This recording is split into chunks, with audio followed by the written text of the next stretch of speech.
what do you think? Are you going to be... Actually, he will be there by Zoom. Other staff at work rather than with their... Really? In a newspaper office yet, are they? We're pretty working from home. Or us to go home and it's all crammed. Weekend, we had Keir Starmer, obviously speaking out about it. And over the past couple of days, Sir John Major, the government.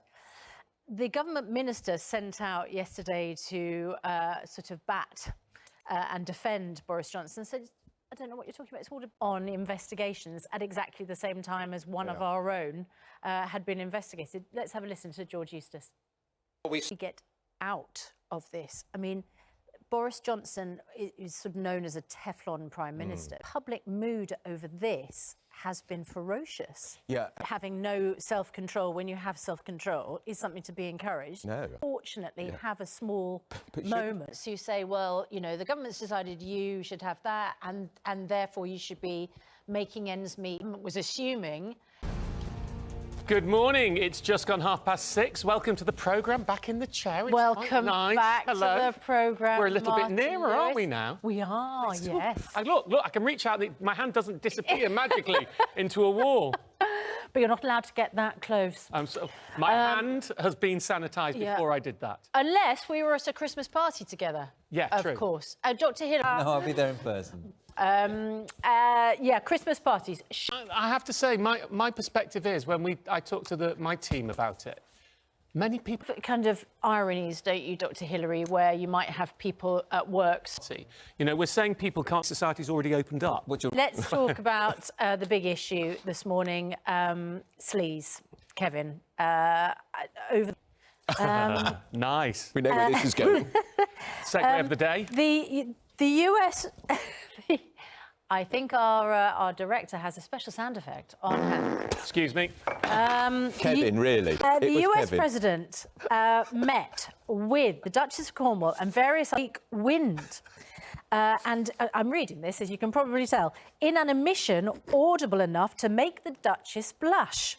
It was long and loud and impossible to ignore, the Mail on Sunday. Awkward. The Queen of Clean, Aggie Mackenzie, says we should... You're teaching a yoga class, Aggie. Aggie, thanks very much indeed. Good to see. Ever saw in office was country, and it tends to be with women who are embarrassed to go to the toilet at work because of noises. For quite so long. But is there an etiquette of what you do? You know, as Martin says, if you unfriend time moves on at this point. Like student humour.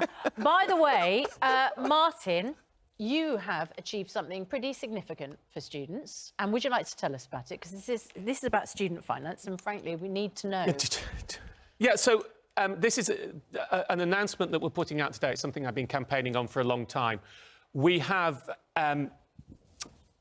For a long time, when you're applying for student, family has income over £25,000, which for two... But they've never said this. Ever since the system was introduced, so 15, 20-odd years. Michelle Donnelly, after I wrote a letter to her, the Universities Minister, she's the 6th Universities Minister I've written the same letter to, and it will take some time to work through the system. They are going to be honest about the fact when you get your loan, that your loan's being reduced. They're going to... Actually, because your parents are earning a certain amount of money. Just finally, I just want to say a huge thank you. A couple of weeks ago, I was out on a walk in Richmond Park, paid for a coffee, came back from the walk and realised that I had lost my wallet and just assumed, you know, OK, that's gone. Found out the next day, police got in touch and said some kind person has handed in your wallet to the local police station. And I posted that on Instagram yesterday, and I was just pointing out that you know, when we're all sort of a little bit gloomy about human nature, it's nice to know, it's a point of light that there are honest, good people in the world. And I don't know who it was who handed my wallet in, but really thank you very much indeed, because that saved me a lot of hassle.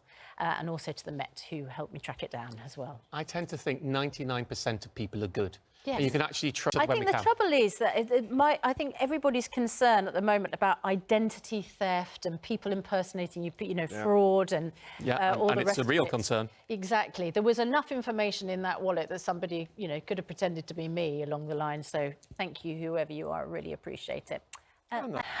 Still to come, it's regarded as one of the, if not the